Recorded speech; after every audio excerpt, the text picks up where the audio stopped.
Islamic short status کو subscribe کریں، like کریں، کمنٹ کریں اور شیئر کریں۔ بیل آئیکن کو دبانا مت بھولیں۔ محاصرے کا چوتھا یا پانچواں دن تھا۔ عیسائیوں میں ہڑبونگ سی بپا ہو گئی۔ ان پر کوئی مصیبت نازل ہو گئی تھی یا ہو رہی تھی۔ مسلمان جو دیوار پر کھڑے تھے وہ حیرت سے دیکھ رہے تھے کہ انہیں ہوا کیا ہے۔ دور افق سے گرد اٹھنے لگی جو پھیلتی اوپر ہی اوپر اٹھتی گئی۔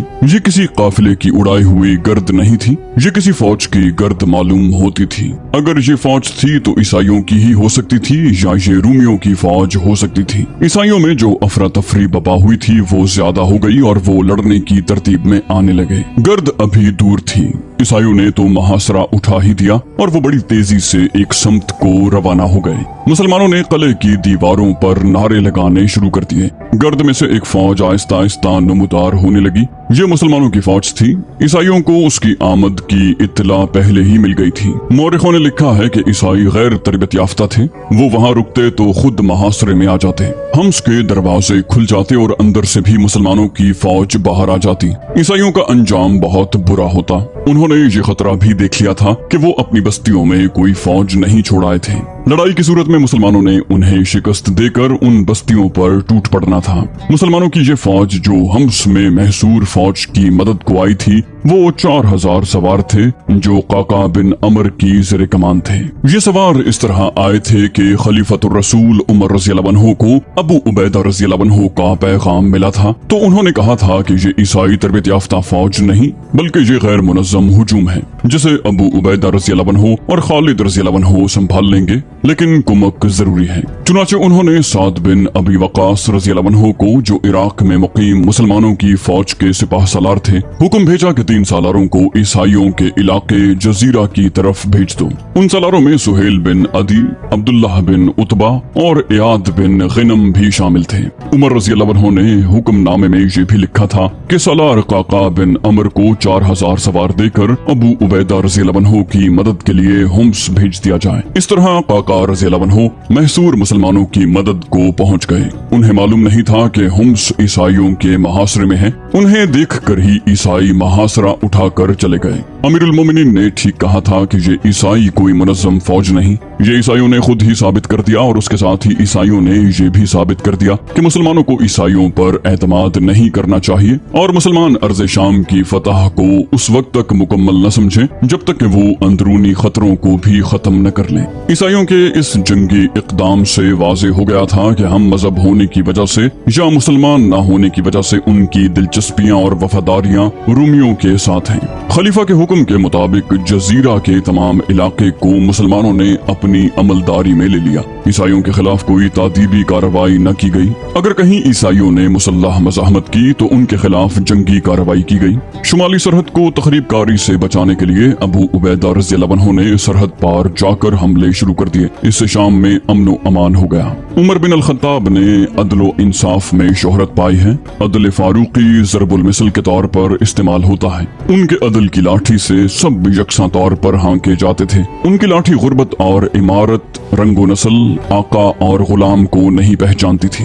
اس دور میں خالد رضی اللہ عنہ کی ٹکر کا کون سا ایسا سالار تھا جس نے اسلام کو ارض شام، اردن اور فلسطین تک پھیلا دیا ہو؟ بیت المقدس کا فاتح جو کوئی بھی تھا، اس میں کوئی شک و شبے کی گنجائش نہیں کہ خالد رضی اللہ عنہ نہ ہوتے تو بیت المقدس کی فتح اتنی آسان بھی نہ ہوتی۔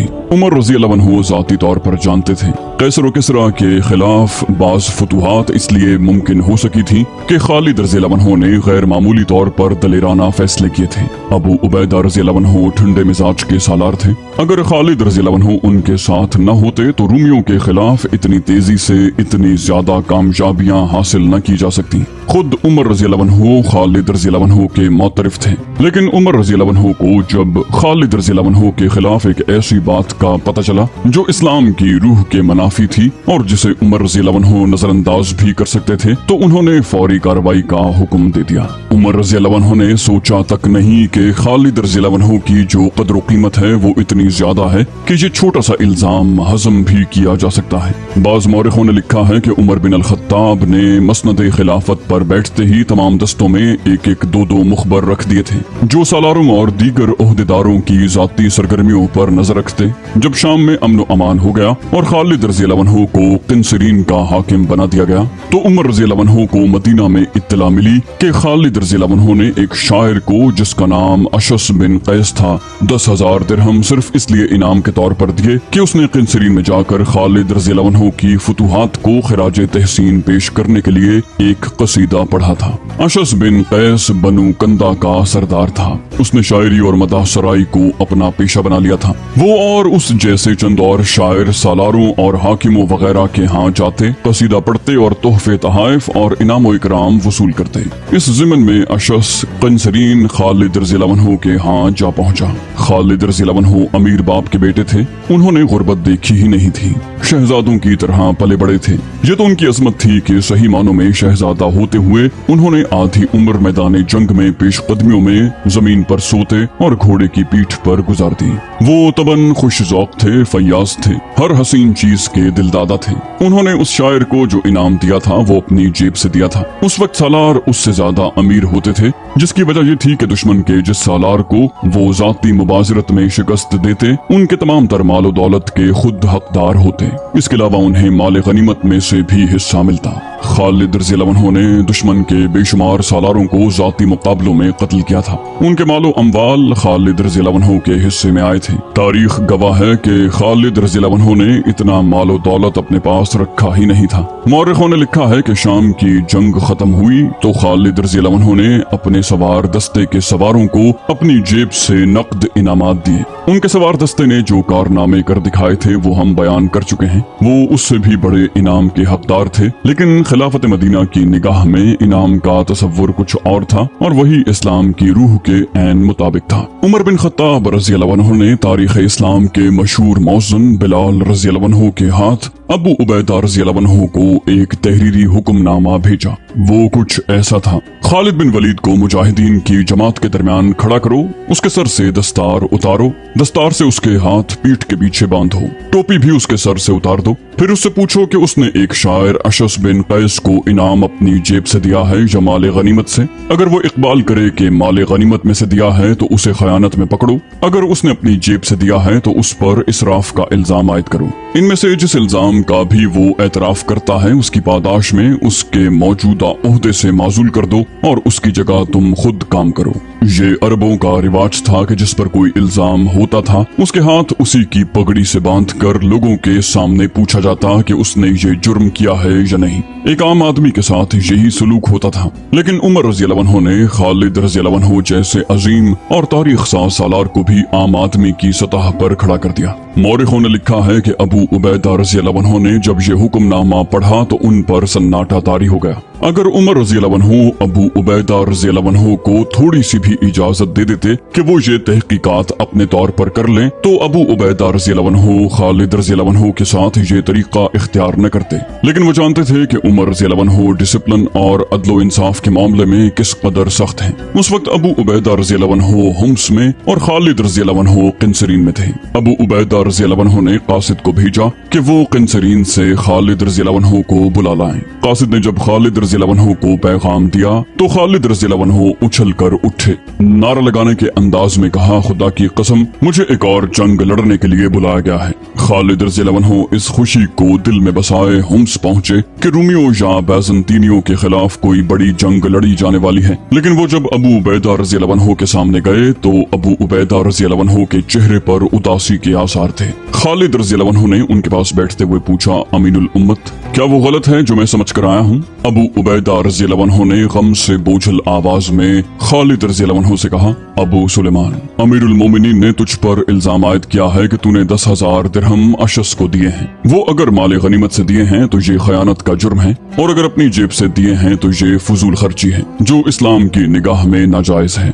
बिलाल यही जवाब लेने आया है। खालिद रज़ी अल्लाह अन्हु का रद्द अमल ये था कि उन पर खामोशी तारी हो गई। अबू उबैदा रज़ी अल्लाह अन्हु ने एक बार फिर पूछा, लेकिन खालिद रज़ी अल्लाह अन्हु के मुंह से एक लफ्ज भी न निकला। दरअसल अबू उबैदा रज़ी अल्लाह अन्हु चाहते थे कि खालिद रज़ी अल्लाह अन्हु कुछ न कुछ जरूर कहें ताकि वो तरीका इख्तियार न करना पड़े जो अमीरुल मोमिनीन ने इख्तियार करने को लिखा था। खालिद रज़ी अल्लाह अन्हु पर ऐसा असर हुआ कि उन्होंने बिलाल रज़ी अल्लाह अन्हु की तरफ देखा भी नहीं। आखिर अबू उबैदा रज़ी अल्लाह अन्हु ने बिलाल रज़ी अल्लाह अन्हु की तरफ देखा। इसका मतलब ये था कि बिलाल अरबों के रिवाज के मुताबिक खालिद रज़ी अल्लाह अन्हु से बयान ले। बिलाल रज़ी अल्लाह अन्हु पूरा हुक्म लेकर आए थे। उन्होंने कार्रवाई मुकम्मल करके जाना था। खालिद रज़ी अल्लाह अन्हु ने थोड़ी सी मोहलत मांगी जो उन्हें दे दी गई। ये मोहलत तो उन्हें मिलनी ही थी क्योंकि दस्तूर के मुताबिक तमाम फौज को इकट्ठा करना था, जिसके सामने खालिद रज़ी अल्लाह अन्हु से एतराफ़ जुर्म करवाना था। खालिद रज़ी अल्लाह अन्हु की एक बहन फातिमा हुम्स में रहती थी। खालिद रज़ी अल्लाह अन्हु उनके पास गए और उन्हें बताया कि उमर रज़ी अल्लाह अन्हु ने उन पर क्या इल्जाम आयद किया है। बहन से मशवरा लेने की जरूरत ये पेश आई थी कि उमर रज़ी अल्लाह अन्हु खालिद रज़ी अल्लाह अन्हु के करीबी रिश्तेदार थे। फातिमा ने बड़े दुख से उमर रज़ी अल्लाह अन्हु के खिलाफ एक बात कह दी। खालिद रज़ी अल्लाह अन्हु पहले ही मग़मूम थे और किसी हद तक मुश्तइल भी। उन्हें अपनी बहन का मशवरा अच्छा लगा और वो वापस अबू उबैदा रज़ी अल्लाह अन्हु के पास चले गए। उनसे कहा, अमीनुल उम्मत, मैंने कोई जुर्म नहीं किया, मैं कोई बयान नहीं दूंगा। उसके बाद जमीन व आसमान ने जो मंजर देखा उसे देखकर भी कोई फर्द यकीन नहीं करता था कि ये सलूक इस अजीम शख्सियत के साथ हो रहा है जो अजमत इस्लाम का सुतून है। जहाँ खालिद रज़ी अल्लाह अन्हु के हाथ उनकी पीठ के पीछे उनकी दस्तार से बंधे हुए थे, उनके सर से टोपी उतरी हुई थी और वो जमीन पर दो जानू बैठे हुए थे और बिलाल रज़ी अल्लाह अन्हु उनके सामने खड़े एतराफ़े जुर्म करवा रहे थे। वो पूछ रहे थे, ए इब्ने वलीद, तूने अशस को 10,000 दिरहम अपनी जेब से दिए हैं या माले गनीमत से? खालिद रज़ी अल्लाह अन्हु के चेहरे का रंग उड़ा हुआ था। वो खामोश रहे। बिलाल रज़ी अल्लाह अन्हु ने एक बार फिर पूछा। खालिद रज़ी अल्लाह अन्हु फिर भी खामोश रहे। बिलाल रज़ी अल्लाह अन्हु ने कहा, इब्ने वलीद, मैं अमीरुल मोमिनीन के हुक्म की तामील कर रहा हूँ। जवाब दे, तूने 10,000 दिरहम अशस को अपनी जेब से दिए थे या माले गनीमत से? खालिद रज़ी अल्लाह अन्हु ने आखिर जवाब दिया, अपनी जेब से। बिलाल रज़ी अल्लाह अन्हु ने उनके हाथ खोल दिए और अपने हाथों पगड़ी उनके सर पर रखी। फिर उनसे कहा, हम सब पर अमीरुल मोमिनीन के हुक्म की तामील फर्ज है। हम हर सालार की इज्जत करते हैं। वहाँ जितनी फौज थी उस पर खामोशी तारी थी। इस खामोशी में इज़्तिराब छुपा हुआ था। हर किसी के चेहरे पर गिला और शिकवा था। कम से कम खालिद रज़ी अल्लाह अन्हु के साथ ऐसा सुलूक नहीं होना चाहिए था, लेकिन नज़्म व ज़ब्त का तकाजा था कि एक जायज कार्रवाई के खिलाफ कोई नहीं बोल सकता। अबू उबैदा रज़ी अल्लाह अन्हु और बिलाल रज़ी अल्लाह अन्हु की भी ये कैफियत थी कि वो आंखें ऊपर करके नहीं देखते थे, उनकी नजरें जमीन पर लगी हुई थी। खालिद रज़ी अल्लाह अन्हु इस ख्याल से घोड़े पर सवार हुए और वहाँ से निकल आए कि मामला यहीं पर खत्म हो गया है। 7-8 दिन गुजर गए। खालिद रज़ी अल्लाह अन्हु को कोई हुक्म न मिला।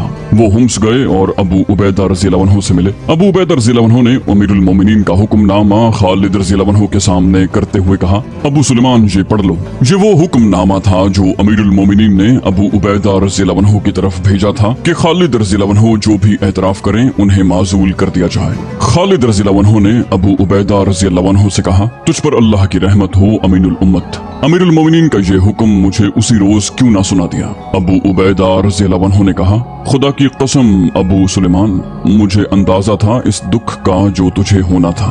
मैं अपनी जबान से तुझे दुख नहीं दे सकता था। ये दुख मेरे लिए भी कम नहीं कि तुझे माजूल कर दिया गया है। खालिद रज़ी अल्लाह अन्हु खामोशी से अपने घोड़े पर सवार हुए और हुम्स से निकल आए। तारीख ये बताने से कासिर है कि उस वक्त खालिद रज़ी अल्लाह अन्हु क्या सोच रहे थे। उनकी जज्बाती दुनिया में कैसे कैसे जलजले आ रहे थे। उन्होंने अपनी जेब से ये इनाम दिया था। इसे वो जुर्म नहीं समझते थे। वो यही समझते थे कि उन्हें जो सजा दी गई है वो बहुत संगीन है। उनकी जिंदगी में ये दूसरा मौका था कि वो सोचों और ख्यालों की भूल भुलैयों में भटकते सफर कर रहे थे। एक रोज जब वो मक्के से मदीने को तन्हा जा रहे थे, उन्होंने मदीने जाकर रसूल अकरम सल्लल्लाहु अलैहि वसल्लम के दस्ते मुबारक पर इस्लाम कबूल करना था और अब वो हुम्स से अपनी माजूली का हुक्म सुनकर किंसरीन को जा रहे थे। उनके जहन में इज़्तिराब का, रंजो अलम का और न जाने कैसी कैसी सोचों का तूफान उठसा था और वो उस तूफान के जन्नाटे सुनते जा रहे थे। घोड़े ने उन्हें किंसरीन पहुंचा दिया। शहर के अंदर जाते ही उन्होंने अपने उस घुड़सवार दस्ते को बुलाया जो उन्होंने अपने हाथों तैयार किया था। ये चुने हुए सवारों का दस्ता था। उस दस्ते ने अपने से कई गुना कवी दुश्मन के पांव उखाड़े थे। उस दस्ते से खालिद रज़ी अल्लाह अन्हु को बहुत ही प्यार था।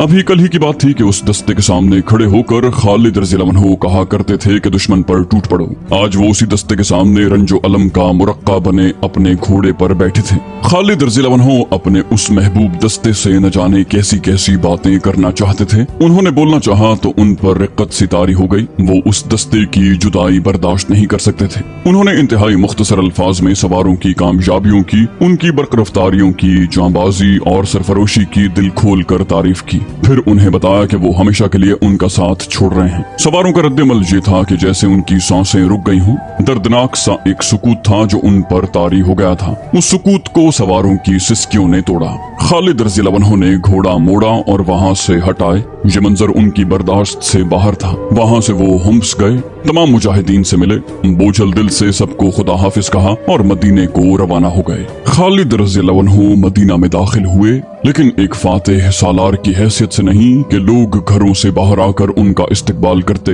उनकी हैसियत एक सजा याफ्ता मुजरिम की सी थी। इत्तेफाक से उमर रज़ियल्लाहु अन्हु उन्हें एक गली में आते मिल गए। उमर रज़ियल्लाहु अन्हु ने खालिद रज़ियल्लाहु अन्हु किए जंगी कारनामों को इन अल्फाज में सराहा। अबू सुलेमान, तूने वो काम किया है जो कोई और नहीं कर सकता था, मगर हर काम अल्लाह करता है। खालिद रज़ियल्लाहु अन्हु ने कहा, और तूने जो काम किया है वो किसी भी मुसलमान को पसंद नहीं आया। ऐ इब्ने खत्ताब, तूने मेरे साथ बेइंसाफी की है। उमर रज़ियल्लाहु अन्हु ने कहा, कहां से आई ये दौलत कि तू उसे नाजायज इसराफ में फेंकता फिरता है। अबू सुलेमान, क्या तू रूमियों और फारसियों जैसा बादशाह बनना चाहता है? खुदा की कसम, तू मेरे लिए काबिल एहतराम है, तू मुझे अजीज है। अब तुझे मुझसे कोई शिकायत ना होगी। खुदा की कसम, मैं किसी सालार, किसी अमीर और किसी हाकिम को बादशाहों जैसा बनने नहीं दूंगा कि जिसने मदासराई की उसकी झोली इनाम से भर दी। खालिद रज़ियल्लाहु अन्हु एक दो दिन मदीना में रहकर किंसरीन चले गए। वो मदीना को हमेशा के लिए छोड़ गए थे। अल्लाह की तलवार न्याम में बंद हो गई।